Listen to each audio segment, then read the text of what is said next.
नमस्कार साथियों, Excel study point की ओर से मैं अनूप गोदियाल आप सभी का स्वागत करता हूं। तो जी हाँ दोस्तों, करंट अफेयर्स की इस दैनिक समसामयिक की सीरीज में आज यानी कि 24 मार्च से जुड़ी हुई जो अहम खबरें हैं उन पर हम लोग बात करने वाले हैं। और सबसे पहले अगर हम लोग बात करें तो इसमें आज का जो मुख्य रहने वाला है, आज यानी कि 24 मार्च को पूरे विश्व भर में वर्ल्ड ट्यूबरक्लोसिस डे यानी कि विश्व क्षय रोग दिवस या तपेदिक दिवस के रूप में मनाया जाता है। साथ में हम लोग बात करेंगे कि आसन रामसर साइट जो है वो खबर में है, उत्तराखंड देहरादून में स्थित जो आसन रामसर साइट है वो क्यों खबर में है, चर्चा का विषय क्या है, उस पर हम लोग बात करने वाले हैं। साथ में हम लोग इसी में जानेंगे कि रामसर साइट क्या है और रामसर साइट के भीतर जो मॉन्ट्रो रिकॉर्ड्स है, ये मॉन्ट्रो रिकॉर्ड क्या होता है। फिर उसके बाद हम लोग बात करेंगे उत्तराखंड में जैव संरक्षित क्षेत्रों के बारे में, जिसमें वन्यजीव अभ्यारण्य, national park, wetland site and जो बायोस्फीयर रिजर्व है, उन सभी चारों टॉपिक्स पर हम लोग चर्चा करने वाले हैं। इसके बाद बात करेंगे प्रधानमंत्री आवास योजना। आज के न्यूज़पेपर में हाईलाइटेड पॉइंट है पीएम आवास योजना। इसमें शहरी और ग्रामीण दोनों योजनाओं के बारे में चर्चा करेंगे। साथ में बात करेंगे बीमा कंपनी के द्वारा सुगम पोर्टल जो है इसको लॉन्च करने के लिए जो है बात की गई है। अब वो क्या है सुगम पोर्टल, इस पर डिस्कशन करेंगे। और प्रधानमंत्री नरेंद्र मोदी जी के द्वारा हाल में जो है भूटान में एक अस्पताल जो है उसका उद्घाटन किया गया और साथ में भूटान के द्वारा जो है प्रधानमंत्री नरेंद्र मोदी को अपने यानी कि भूटान के सर्वोच्च नागरिक सम्मान से भी सम्मानित किया गया है। इन सारे विषयों पर हम लोग चर्चा करने वाले हैं। तो चलिए दोस्तों, बिना किसी देरी के हम लोग शुरुआत कर लेते हैं। सबसे पहले आज वर्ल्ड ट्यूबरक्लोसिस डे यानी कि विश्व क्षय रोग दिवस के बारे में। आप जानते हैं कि जो हमारे पास तपेदिक है, क्षय रोग है, या जिसको टीबी के नाम से आप लोग जानते हैं, ये लंग्स से जुड़ी हुई यानी कि फेफड़ों से जुड़ी हुई एक बीमारी है। और ये जो बीमारी है ये संक्रमित बीमारी है, मतलब इसमें खांसने से या छींकने से जो है यह बीमारी फैल जाती है। तो इस बीमारी से बचने के लिए जो है पूरे विश्व भर में प्रयास किया जाता है और 24 मार्च को वर्ल्ड ट्यूबरक्लोसिस जो है डे के रूप में जाना जाता है। यानी कि ट्यूबरक्लोसिस को कैसे कम किया जाए उसके बारे में जो है यहाँ पर लोगों को जागरूक किया जाता है। विश्व क्षय रोग जो दिवस है ये सार्वजनिक जागरूकता और समझ को बढ़ाने के लिए हर साल 24 मार्च को विश्व टीबी दिवस के रूप में मनाया जाता है। और इसकी जो शुरुआत थी वो 24 मार्च 1882 में इस दिन को मनाने का, 24 मार्च के दिन को मनाने का जो लक्ष्य है वो ये है कि 24 मार्च 1882 में डॉक्टर रॉबर्ट कॉच जो थे, इनके द्वारा पहली बार ये अनाउंस किया गया था कि इन्होंने जो है टीबी का निवारण पाने के लिए जो जीवाणु है, टीबी का जो जीवाणु है इसका नाम है माइक्रोबैक्टीरियम ट्यूबरक्लोसिस। तो जो माइक्रोबैक्टीरियम ट्यूबरक्लोसिस है इसकी जो है खोज कर दी गई है और इस बीमारी से जो है निदान पाने के लिए जो है इलाज का रास्ता खुल चुका है। इसके साथ पहली बार 1882 में 24 मार्च को डॉक्टर रॉबर्ट कोच जो थे, इनके द्वारा ऐसी घोषणा की गई थी।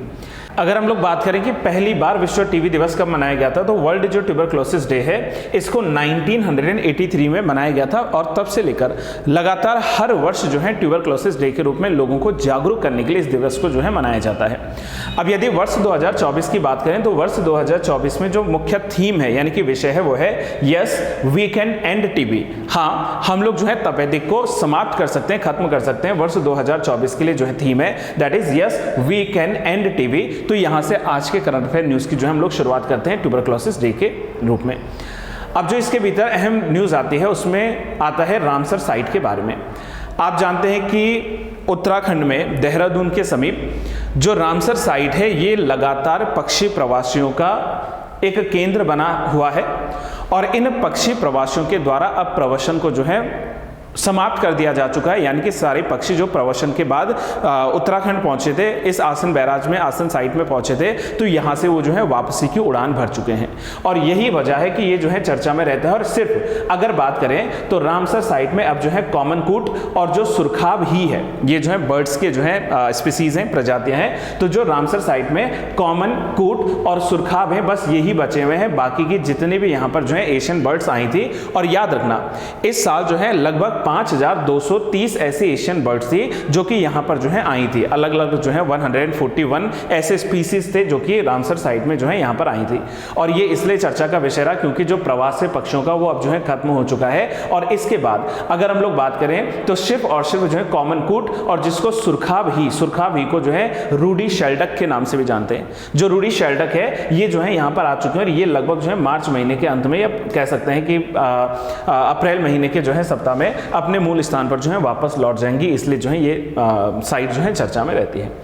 अब ये तो करंट की न्यूज आई थी कि रामसर साइट क्या है, और रामसर साइट के बारे में जो है अगर हम लोग बात करें, थोड़ा हिस्टोरिकल चले इसमें, तो आप जानते हैं कि जो रामसर साइट है यह देहरादून में लगभग 444.4 हेक्टेयर क्षेत्र में फैला हुआ एक रिजर्व जो है उत्तराखंड का पहला रामसर साइट है। It is the first Ramsar site from the Uttarakhand, ठीक है। और इसको जो है पहले बार आसन जो है, ये आसन और यमुना नदी के जो है संगम पर स्थित है, और इसे जैव विविधतापूर्ण परिस्थितियों को ध्यान में रखते हुए वन्यजीव संरक्षण अधिनियम, that is the wild life protection act of 1972, इसके अंतर्गत इसकी धारा 36A के तहत जो है वर्ष 2005 में संरक्षण रिजर्व के रूप में घोषित किया गया था। अगर संरक्षण रिजर्व की बात करेंगे तो संरक्षण रिजर्व में जो है आसन को संरक्षण रिजर्व की मान्यता मिली थी वर्ष 2005 में। अगर आसन संरक्षण रिजर्व की बात करें तो as bird sanctuary, as bird अभ्यारण्य वाइल्ड लाइफ सेंचुरी, इसको मान्यता मिली थी 1967 में, और वो जो था एक मैन मेड यानी कि मानव निर्मित जो है आर्द्र भूमि के रूप में जानी गई थी। जैसा कि मैंने आपसे बताया कि वर्ष 2005 में जो है आसन बैराज को जो है संरक्षित किया गया था, या संरक्षित होने का दर्जा दिया गया था, और यहाँ पर जो प्रमुख रूप से पाई जाने वाली जो प्रजातियां हैं उनमें लुप्त प्राय लाल सिर वाले गिद्ध, जिनको जो है सर्कोजिप्स कैल्वस के नाम से जानते हैं, सफेद दुम वाले गिद्ध यानी कि जिप्स बेंगोलेरिस, बेयर पोचार्ड यानी कि अयस्था बेरी सही जो है पक्षियों की लगभग 330 प्रजातियां जो है यहां पर मिलती हैं, जो कि जैसा हम लोगों ने कहा कि उत्तराखंड में जो है आसन नदी के पास में है। अब यदि हम लोग बात करें उत्तराखंड में कुछ अन्य आर्द्र भूमियों के बारे में, तो उत्तराखंड में कुल मिलाकर 4 आर्द्र भूमियां हैं, यानी कि 4 वेटलैंड्स हैं। 4 वेटलैंड्स में 2 जो वेटलैंड्स से उनकी शुरुआत वर्ष 2005 में हुई थी। एक तो हम लोगों ने आसन बैराज की या आसन जो है वेटलैंड की बात की, 2005 में एज वेटलैंड इसको घोषित किया गया था, और इसी वर्ष 2005 में आरक्षित क्षेत्र के रूप में झिलमिल झील जो है इसको भी शामिल किया गया था। झिलमिल झील की बात करें तो वर्तमान में जो है यह हरिद्वार जनपद में स्थित है, और यहाँ पर प्रमुखता से जो है बारहसिंगा आपको मिल जाएगी। इसके अलावा बात करें तो ये लगभग जो है 3783.50 हेक्टेयर जो भूमि है उसमें फैला हुआ है झिलमिल झील आरक्षित क्षेत्र। वहीं अगर पावलगढ़ संरक्षण आरक्षित क्षेत्र की बात करें तो इसको वर्ष 2012 में जो है मान्यता मिली थी एज संरक्षित क्षेत्र, और इसकी स्थापना जो है नैनीताल में की गई थी, और नैनीताल में यह लगभग 5824.76 हेक्टेयर भूमि पर फैला हुआ है। और यदि हम लोग बात करें तो जो Naina Devi Himalaya bird conservation reserve है, वर्ष 2015 में इसे नैनीताल में जो है इसकी शुरुआत हुई थी, और ये लगभग 21,224.5 हेक्टेयर जो लैंड है, जो भूमि है, इस पर फैला हुआ है।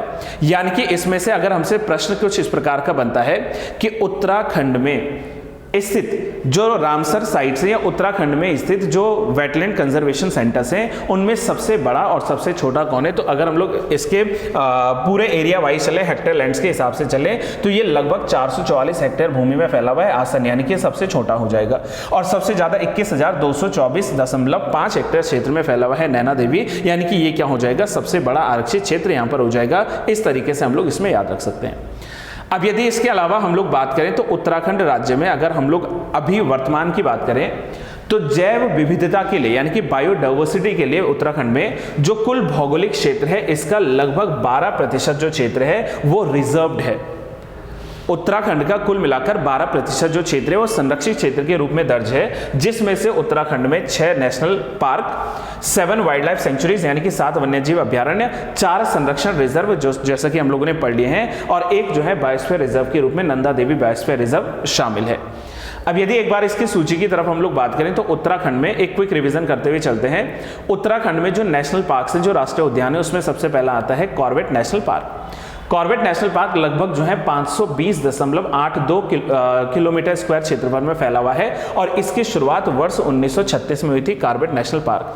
जब 1936 में कॉर्बेट नेशनल पार्क बना था तो ये हेली नेशनल पार्क के नाम से जाना गया था, और बाद में इसका नाम बदलकर जो है पहले रामगंगा नेशनल पार्क और उसके पश्चात जो है कॉर्बेट नेशनल पार्क के रूप में हुआ था। नंदा देवी राष्ट्रीय उद्यान ये लगभग 624.60 स्क्वायर किलोमीटर क्षेत्र में फैला हुआ है और ये इसकी स्थापना 1982 में हुई थी, वर्ष 1982 में हुई थी। फूलों की घाटी राष्ट्रीय उद्यान 87.50 87.50 जो है स्क्वायर लैंड में फैला हुआ है, किलोमीटर लैंड में फैला हुआ है और इसकी स्थापना भी 1982 में हुई थी। Rajaji national park 820.42 square kilometre, 1983 में इसकी स्थापना हुई। गंगोत्री नेशनल पार्क, ठीक है, गंगोत्री जो राष्ट्रीय उद्यान है इसकी स्थापना वर्ष 1989 में हुई और ये लगभग जो है 2390.02% वर्ग किलोमीटर क्षेत्र पर फैला हुआ है।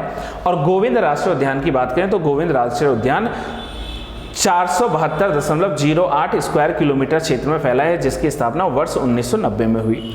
यानी कि अगर इस सूची को हम लोग क्षेत्रफल की दृष्टि के हिसाब से लेकर चलें तो क्षेत्रफल की दृष्टि से उत्तराखंड का जो सबसे छोटा राष्ट्रीय उद्यान है वो है फूलों की घाटी राष्ट्रीय उद्यान।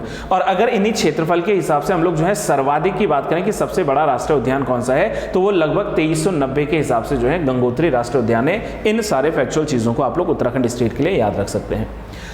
अब वहीं दूसरी तरफ अगर हम लोग बात करें तो उत्तराखंड में जो वन्यजीव अभयारण्य है that is wild life sanctuaries जो है, इनमें आता है गोविंद वाइल्ड लाइफ सेंचुरी 485.89 स्क्वायर किलोमीटर क्षेत्र में 1955 में इसकी स्थापना हुई।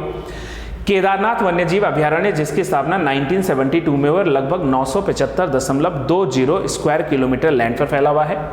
अस्कोट वन्यजीव अभयारण्य जिसकी स्थापना 1982 में हुई, लगभग जो है 599.93 स्क्वायर किलोमीटर लैंड पर फैला हुआ है। सोना नदी वन्यजीव अभयारण्य जो है इसकी स्थापना 1987 में हुई, जो लगभग 301.18 वर्ग किलोमीटर क्षेत्र में फैला हुआ है। बिनसर वन्यजीव अभयारण्य जिसकी स्थापना 1988 में हुई और जो है 47.07 वर्ग किलोमीटर क्षेत्र में फैला हुआ है। मसूरी वन्यजीव अभयारण्य जो कि उत्तराखंड का सबसे छोटा वन्यजीव अभयारण्य भी है, जो मात्र 10.82 किलोमीटर स्क्वायर किलोमीटर क्षेत्र में फैला हुआ है। इसकी स्थापना 1993 में हुई और सबसे नया जो वन्यजीव अभयारण्य है उसमें आता है नंधौर। और नंधौर जो वन्यजीव अभयारण्य है इसकी शुरुआत वर्ष 2012 में एज अभयारण्य हुई थी और ये लगभग जो है 269.95 स्क्वायर किलोमीटर क्षेत्र में फैला हुआ है।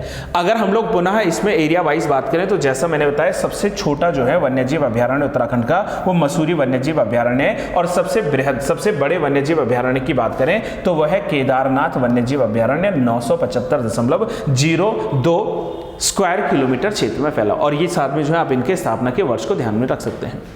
अब जैसा हम लोगों ने प्री डिस्कशन कर लिया है संरक्षण क्षेत्रों के बारे में, एक बार इस पर क्विक रिवीजन करते हुए चलते हैं। झिलमिल जो झील संरक्षण रिजर्व है जो लगभग 37.84 स्क्वायर किलोमीटर क्षेत्र में फैला है, वर्ष 2005 में इसकी शुरुआत हुई थी। आसन वेटलैंड संरक्षण भी जो है वर्ष 2005 में स्थापित हुआ था, जो लगभग जो है 4.44 स्क्वायर किलोमीटर क्षेत्र में फैला हुआ है।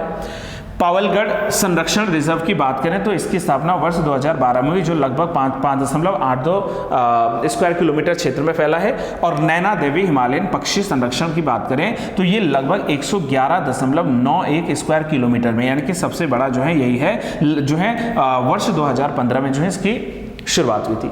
इससे पहले हमने हेक्टेयर्स लैंड के आधार पर पढ़ा था और यहाँ पर हम लोग पढ़ रहे हैं स्क्वायर किलोमीटर्स के आधार पर क्षेत्रफल की दृष्टि से, तो ये आप लोग जो है यहाँ पर याद रख सकते हैं।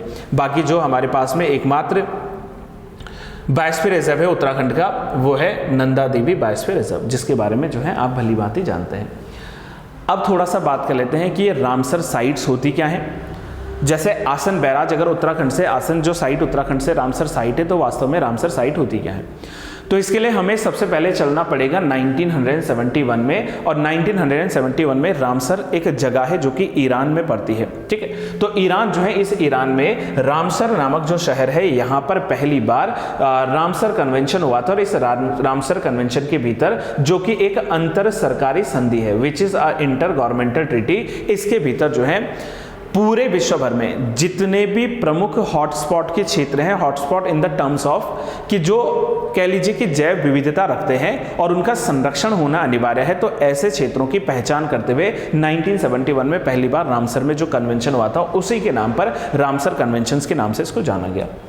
अगर बात करें तो भारत में जो रामसर कन्वेंशन था, भारत ने इसको सिग्नेचर किया था 1 फरवरी वर्ष 1982 को। और साथ में एक और चीज समझ लीजिए कि प्रत्येक वर्ष 2 फरवरी को जो है विश्व आर्द्र भूमि दिवस यानी कि वर्ल्ड वेटलैंड्स डे के रूप में भी सेलिब्रेट किया जाता है। वे आर्द्र भूमियां जो अंतर्राष्ट्रीय महत्व की हैं, उन्हें रामसर स्थल के रूप में घोषित किया जाता है। और कन्वेंशन का जो मिशन था वो था कि दुनिया भर में सतत विकास को प्राप्त करने में योगदान के लिए, ये योगदान के रूप में जो है स्थानीय और राष्ट्रीय कार्यों को ध्यान में रखते हुए और अंतर्राष्ट्रीय सहयोग के माध्यम से सभी आर्द्र भूमियों का संरक्षण करना और उसको जो है बुद्धिमानी से उपयोग करना, ये इस जो है कन्वेंशन का एक उद्देश्य रखा गया था। और यही कारण है कि हमने कहा कि रामसर साइट जो है प्रत्येक देश से जो है यहाँ पर शामिल होती हैं। विश्व आर्द्र भूमि दिवस जैसा मैंने बताया प्रत्येक वर्ष जो है 2 फरवरी को मनाया जाता है, क्योंकि 2 फरवरी 1971 को आर्द्र भूमि पर जो है अंतर्राष्ट्रीय सम्मेलन हुआ था। विश्व आर्द्र भूमि दिवस वर्ष 2024 जो है इसका विषय है wetlands and the Mormon well being. ठीक है, आई रिपीट द लाइन कि विश्व आर्द्र भूमि दिवस 2024 का जो विषय है वो है wetlands and Mormon well beings, जो कि हमारे जीवन को बेहतर बनाने के लिए आर्द्र भूमि में एक जो है महत्वपूर्ण भूमिका निभाता है, इसलिए आर्द्र भूमि दिवस के रूप में इसको मनाया गया है। अब यदि बात करें कि इंडिया में कुल कितने वेटलैंड साइट्स हैं, तो आप जानते हैं कि 2 फरवरी से पहले अगर हम लोग क्लास कर रहे होते तो हम लोग कहते हैं कि भारत में 75 जो है वेटलैंड साइट्स थी। लेकिन विश्व आर्द्र भूमि दिवस के ही दिन जो है भारत में 5 नए आर्द्र भूमियों को शामिल कर दिया गया था। और ये जो 5 नई आर्द्र भूमियां थी, इनको शामिल करने के बाद भारत में कुल मिलाकर जो है 80 आर्द्र भूमियां शामिल हैं। सबसे नए आर्द्र भूमियों की बात करें तो इसमें जो है 3 कर्नाटक से जुड़े हैं, और कर्नाटक से जो 3 है उसमें आता है अग समुद्र पक्षी संरक्षण रिजर्व, अघनाशिनी ज्वारनदमुख जो कि कर्नाटक में, ज्वारनदमुख इज एक्चुअली, ठीक है, मगाडी कैरे संरक्षण रिजर्व कर्नाटक, और तमिलनाडु से 2 यानी कि करावेती और जो है लॉन्गवुड शोला जो रिजर्व फॉरेस्ट है, इन दोनों को शामिल किया गया है। तो कुल मिलाकर वर्तमान में जो है भारत में 80 जो है रामसर साइट मौजूद हैं। यह रामसर साइट जो है यहाँ पर भारत में स्थित है। अब हम लोग बात करेंगे कि जो रामसर साइट है या रामसर कन्वेंशन है, इस रामसर कन्वेंशन में एक आता है मॉन्ट्रो रिकॉर्ड, यानी कि मॉन्ट्रो रिकॉर्ड के नाम से जान सकते हैं। ये जो मॉन्ट्रो रिकॉर्ड है, मॉन्ट्रो रिकॉर्ड्स का मतलब कि किसी भी देश से जो हम लोग कह सकते हैं कि खतरे के निकट जो साइट है, यानी कि जिसका जो है लगातार क्या हो रहा है, दोहन हो रहा है, क्षरण हो रहा है, उसका संरक्षण करना अनिवार्य है, तो उसको मॉन्ट्रो जो है साइट्स में हम लोग डाल देते हैं। मॉन्ट्रो रिकॉर्ड अंतरराष्ट्रीय महत्व के वेटलैंड्स की सूची में वेटलैंड साइटों का एक रजिस्टर है, जहां तकनीकी विकास, टेक्निकल जो है डेवलपमेंट की जरूरत है, प्रदूषण या अन्य मानवीय हस्तक्षेप के परिणाम स्वरूप जो पारिस्थितिकी के चरित्र में परिवर्तन हो रहा है या हो चुका है या होने की संभावना है, इसको शामिल किया जाता है, मतलब इसको प्रोटेक्ट किया जाता है, मानवीय हस्तक्षेप को रोकने का प्रयास किया जाता है। तो इसके लिए जो है मॉन्ट्रो रिकॉर्ड आया था। और मैं आपको ये सूचित कर दूं फ्रेंड्स कि भारत जो है, इस भारत से वर्तमान में 2 साइट जो है वो मॉन्ट्रो साइट्स के भीतर मौजूद है। पहली आती है इसमें केवलादेव राष्ट्रीय उद्यान जो कि राजस्थान में है, और दूसरा आता है इसमें लोकटक झील जो कि मणिपुर में है। हालांकि इससे पहले जो है एक और साइट हुआ करती थी चिल्का झील उड़ीसा की, जो कि इस रिकॉर्ड में रखी गई थी, लेकिन अच्छे प्रदर्शन के बाद, अच्छे परफॉर्मेंस के बाद में जो है इसको वहां से हटा दिया गया था। तो ये हमें जानकारी मिलती है किसके बारे में, that is on Montreux record. अब हम लोग कुछ फैक्चुअल चीजों पे बात कर लेते हैं जो कि रामसर आर्द्र भूमि से संबंधित परीक्षा उपयोगी तथ्य हो सकते हैं। जैसे प्रत्येक वर्ष 2 फरवरी को आर्द्र भूमि दिवस मनाया जाता है। भारत में सबसे बड़ा जो आर्द्र भूमि स्थल है वो है सुंदरबन, जो कि पश्चिम बंगाल और जो है बांग्लादेश में लगता है मौजूद है, और ये लगभग जो है 10,237 वर्ग किलोमीटर, अगर माइल्स में देखें तो 3,956 माइल्स जो है इतने क्षेत्र में फैला है। और ये भारत का सबसे बड़ा आर्द्र भूमि साइट यानी कि वेटलैंड साइट है। वहीं भारत की सबसे छोटी वेटलैंड साइट की बात करें तो ये रेणुका वेटलैंड है, और इसका क्षेत्रफल मात्र कितना है, 20 हेक्टेयर के आसपास है, या कह सकते हैं 49 एकड़ के आसपास है। तो इसलिए जो है भारत में सबसे छोटा जो है वो कौन सा हो गया, दैट इज रेणुका झील। भारत का तमिलनाडु राज्य जो है वो सर्वाधिक वेटलैंड साइट्स को होल्ड करता है, जिसमें लगभग जो है 14 वेटलैंड साइट्स हैं। और इसके बाद बात करें तो यहाँ पर नाम आता है that is of Uttar Pradesh, और उत्तर प्रदेश में वर्तमान में जो है मात्र 10 वेटलैंड साइट्स हैं। तो ये जो है सर्वाधिक हम लोग लिस्ट की बात कर सकते हैं। तो आज की जो ये दूसरी खबर थी, मैंने कहा ना, देखो वीडियो थोड़ा डिटेल में होने वाली है, विस्तृत में होने वाली है, क्योंकि एक एक पहलू पर, एक एक पॉइंट्स पर हम लोग चर्चा करने वाले हैं और इसके भीतर जो है रामसर से जुड़े हुए जितने भी बेसिक्स हो सकते थे वो हमारा अभी जो है कंप्लीट है। आगे बढ़ते हैं एक और न्यूज़ की तरफ। प्रधानमंत्री आवास योजना में अभी तक कुल 3.36 करोड़ घरों को जो है घरों का जो है आवंटन हो चुका है, ऐसी जो है रिपोर्ट आई है।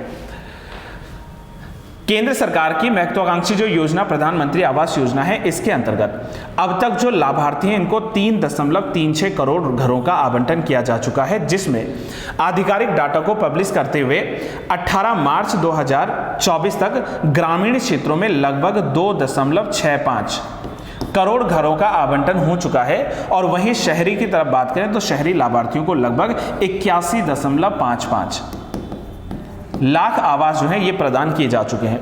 केंद्र सरकार ने, आप जानते हैं कि पीएम आवास जो योजना है इसकी शुरुआत 25 जून वर्ष 2015 को की थी, लेकिन हम लोग इसमें बात करेंगे प्रधानमंत्री आवास योजना शहरी, उसमें जो है अर्बन की बात चल रही है, रूरल की नहीं। जैसा आप लोग जानते हैं कि जो प्रधानमंत्री आवास योजना ग्रामीण थी, यानी कि जो रूरल था, जिसको पहले पीएम जो है AYG, यानी कि जी का मतलब है ग्रामीण, प्रधानमंत्री आवास योजना ग्रामीण जो है इसको प्रधानमंत्री आवास योजना ग्रामीण कहा जाता था और इसे एक लाभकारी योजना के रूप में भारत सरकार के द्वारा प्रत्येक भारत के उस व्यक्ति को जो गरीब है, जिसके पास जो है आवास नहीं है, बेघर व्यक्ति है, उसको जो है आवास देने के लिए जो है ये कदम उठाया गया था। इससे पहले प्रधानमंत्री आवास योजना को जो है इंदिरा आवास योजना के नाम से भी जाना जाता था और इसे जो है 1985 में इसका नाम बदलकर जो है क्या रख दिया गया था, प्रधानमंत्री आवास योजना ग्रामीण रख दिया गया था। इस योजना को पुनः जो है वर्ष 2015 में, जैसा मैंने अभी आपसे बताया है कि 2015 में 25 जून को जो है इसका नाम पुनः परिवर्तन हुआ, या कह सकते हैं इसका मर्जर हुआ और मर्जर करने के बाद इसको जो जाना जाता है वो प्रधानमंत्री आवास योजना के नाम से जाना जाता है। अब इसमें ग्रामीण नहीं बात करेंगे, ये जो है इस नाम से जाना जाता है। इससे पहले अगर हम लोग बात करें तो ये जो योजना है जिसकी शुरुआत जो है वर्ष 2015 में हुई थी 25 जून को, तो ये जो है 31 मार्च 2024 तक जो है समाप्त हो जाएगी, मतलब 31 मार्च को जो है इसका पहला जो चरण है वो खत्म हो जाएगा।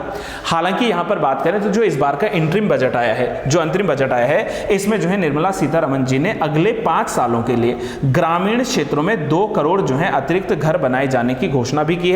और उसके साथ में हम लोग बात करें तो इसी योजना को वर्ष 2024-25 के लिए जो पीएम आवास योजना है, इसके लिए केंद्र सरकार का जो बजट आया था उसमें लगभग 80,671 करोड़ रुपए का आवंटन किया गया है, जिसमें से अकेले 54,500 करोड़ रुपए जो है ये ग्रामीण क्षेत्र से जुड़ी जो है पीएम आवास योजना के लिए रखा गया है। यानी कि ग्रामीण क्षेत्र में अभी भी जो है 2 करोड़ घरों का जो है अतिरिक्त कार्य करवाया जाएगा और इसके लिए जो कुल जो है 80,671 करोड़ की राशि पीएम आवास योजना को दी गई थी इस बार के बजट में, उसमें से 54,500 करोड़ जो रुपए हैं वो किसको जाएंगे, ग्रामीण क्षेत्र के विकास को जाएंगे। इसलिए जो है पीएम आवास योजना अभी चर्चा में रहती है।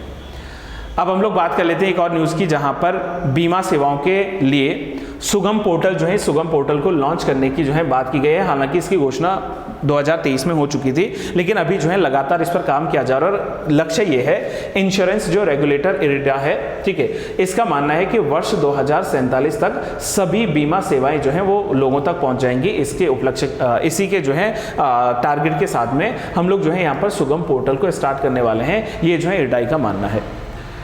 एडा यानी कि insurance regulatory and development authority of India जो है इसने हाल ही में अपनी एक बोर्ड बैठक में ये कहा है कि जो भारत में इंश्योरेंस ई मार्केट प्लेस है, इसमें बीमा जो है सुगम की स्थापना को जो है मंजूरी दे दी गई है। यानी कि सुगम जो बीमा पोर्टल है उसको लॉन्च कर दिया गया है और इस बीमा पोर्टल से होगा क्या कि जितने भी खाता धारक हैं, जितने भी हित धारक हैं, उन सबको जो है एक ही प्लेटफॉर्म पर सभी सेवाएं जो है मिल जाएंगी और वो भी जो है बिना किसी शुल्क के जो है यहाँ पर मिल जाएंगी। तो निःशुल्क रूप से जो है सुगम पोर्टल की स्थापना या स्टार्ट जो है यहाँ पर किया गया है। इसके अलावा बात करें तो यहाँ पर इरडा ने बोर्ड बैठक में ईज ऑफ डूइंग को बढ़ावा देने के लिए लगभग 34 नियमों का जो है विलय करके उनको मात्र 6 नियमों में कन्वर्ट कर दिया। पहले जो इनके पास में 34 जो लॉस थे, इनको जो है मर्जर करके, इनको जो है हटा करके, इन सबको मिला करके सिर्फ और सिर्फ जो है 6 लॉस जो है इनको जो है कंटिन्यू रखा है। साथ में इरडा ने बताया कि बोर्ड बैठक में एक और स्वास्थ्य बीमा कंपनी जिसका नाम है Galaxy health and allied insurance company, इसको भी जो है कारोबार को मंजूरी प्रदान की जा चुकी है। और इसके साथ अगर बात करें तो देश में जो है स्वास्थ्य बीमा कारोबार करने वाली कंपनियों की संख्या पहले 6 थी और अब 6 से बढ़कर कितनी हो गई है, 7 हो गई है। तो कुल मिलाकर भारत देश में जो है 7 बीमा कंपनियां बन चुकी हैं। ये है हमारे पास में सुगम पोर्टल। हमसे सवाल पूछा कि सुगम पोर्टल किसके द्वारा शुरू किया गया है, तो इरडाई जो है, इरडाई के द्वारा इसकी जो है शुरुआत की गई है। अब अगर हम लोग बात करें सुगम पोर्टल क्या है, तो भारत जो है दुनिया का 10वां सबसे बड़ा बीमा बाजार है और ये वर्ष 2032 तक यानी कि 2032 तक जर्मनी, कनाडा, इटली और दक्षिण कोरिया से आगे निकलकर जो है भारत दुनिया का 6वां सबसे बड़ा जो है बीमा बाजार देश बनने की ओर अग्रसर है, ऐसा अनुमान लगाया जा रहा है। अभी तो हमारा 10वां स्थान है, लेकिन इसमें से हम लोग जो है जर्मनी को, कनाडा को, इटली को और दक्षिण कोरिया को पीछे छोड़ते हुए आगे बढ़ जाएंगे और 6वें स्थान पर आ जाएंगे, ऐसा आंकड़ा यहाँ पर यह अनुमान ऐसा लगाया गया है। नियामक के द्वारा जो है प्रवेश पर जोर देने के लिए कई नियामक सुधारों को ध्यान में रखते हुए जो है एक उम्मीद जताई जा रही है कि जो खुदरा और कॉर्पोरेट दोनों पक्ष हैं या दोनों क्षेत्र हैं, इसमें व्यापार में जो है तेजी से वृद्धि होने वाली है और भारतीय जो अर्थव्यवस्था है इसकी स्थिति को देखते हुए जो बहुत अच्छी तरह से जो है इसमें बढ़ोतरी देखी जा सकती है और इससे भी अधिक गति से जो है लगातार इंक्रीज होने की बात कर रहे हैं कि इकोनॉमी या अर्थव्यवस्था में जो है लगातार सुधार होने वाला है। यही कारण है कि जो इरडाई है, इरडाई के द्वारा बीमा सुगम की जो है पहल को शुरू किया गया है और इस पहल के भीतर बीमा उत्पादों को और सेवाओं के लिए जो है बड़ा ऑनलाइन एक प्लेटफॉर्म या बाजार बनाने की जो है महत्वाकांक्षा के साथ एक क्रांतिकारी कदम उठाए जाने का प्रयास आरंभ किया गया है। तो ये हम लोगों ने बात की है कहां पर, दैट इज सुगम पोर्टल। अब बात कर लेते हैं आज के अंतिम न्यूज की, जिसमें आता है प्रधानमंत्री नरेंद्र मोदी के द्वारा भूटान में एक अस्पताल का जो है उद्घाटन किया गया है। इससे पहले देखो, कल आप लोगों ने न्यूज़पेपर अगर पढ़ा हो तो कल के न्यूज़पेपर में चर्चा में ये था कि जो भारतीय प्रधानमंत्री हैं, इन भारतीय प्रधानमंत्री को भूटान की तरफ से या जो है शेरिंग जो तोपके हैं अभी भूटान के पीएम, तो उनकी तरफ से जो है ऑर्डर ऑफ द ड्रुक ग्यल्पो सम्मान से सम्मानित किया गया था। तो जहां एक और मोदी जी को जो है ऑर्डर ऑफ द ड्रुक ग्यल्पो सम्मान से सम्मानित किया गया है, वहीं दूसरी ओर प्रधानमंत्री नरेंद्र मोदी हालांकि भारत वापस लौट चुके हैं कल शनिवार को, लेकिन भारत आने से पहले इन्होंने जो है भूटान के साथ एक अस्पताल जो है उसकी जो है उद्घाटन की है। तो शनिवार को भूटानी समकक्ष शेरिंग तोपके और जो है भारतीय सहायता से निर्मित जो है आधुनिक अस्पताल जो है इसका उद्घाटन किया जा चुका है। साथ में जो है प्रधानमंत्री मोदी ने यह भी आश्वासन दिया है कि भूटान में आने वाले 5 वर्षों में लगभग जो 10,000 करोड़ रुपए हैं ये प्रदान करने की जो है यहाँ पर सहमति जताई गई है। और ये जो होगा ये भूटान में स्वास्थ्य को ध्यान में रखते हुए, भूटान में जो है अपने इंटरनेशनल रिलेशंस को और मजबूत करते हुए जो भूटान में स्वास्थ्य व्यवस्थाएं हैं उनको मजबूत करने के लिए प्रधानमंत्री नरेंद्र मोदी के द्वारा अस्पताल जो है इसका शुरुआत किया गया। और ये अस्पताल लगभग 150 जो है बेड वाला होने वाला है, जहां पर भारत जो है अपने पड़ोसी देशों के सहयोगकर्ता के रूप में जो है अग्रसर रहा है। तो बस आज के लिए हम लोग यहीं पर इस वीडियो को समाप्त करेंगे और मुझे उम्मीद है दोस्तों कि आपको जो है वीडियो पसंद आई है। और अगर आपको वीडियो अच्छी लगती है तो आप वीडियो को लाइक जरूर कीजिए, वीडियो को शेयर करना ना भूलें। और अगर आप लोग अभी तक चैनल से नहीं जुड़े हो तो चैनल को जो है सब्सक्राइब जरूर करें और बेल आइकन प्रेस कर लें ताकि आपको जो है नई नोटिफिकेशंस टाइम टू टाइम मिलते रहें। तब तक के लिए have a good day to all. Thank you so much. Keep learning and keep trying.